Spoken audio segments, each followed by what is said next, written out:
Hey everybody, this is a quick video to talk about how to do a hard reset on a TCL soundbar. If you're having connectivity issues or just sound issues, the volume's too low, it keeps disconnecting, all that kind of stuff. A lot of times a hard reset will fix all of this. Just keeping in mind that this hard reset will return it to its factory settings. So any settings that you have will be erased. And you'll need to redo them. But if you're okay with that and you're ready to go, it's real simple. What you need to do is just make sure that your TCL soundbar, it's not on, but it's in standby mode.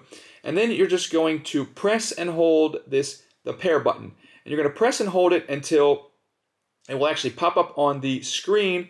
It will go through, it will say reset on the little display of your soundbar.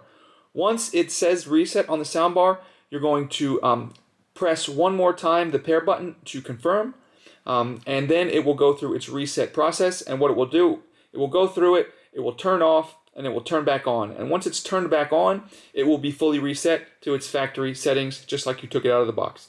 Thanks a lot for watching. Have a great day.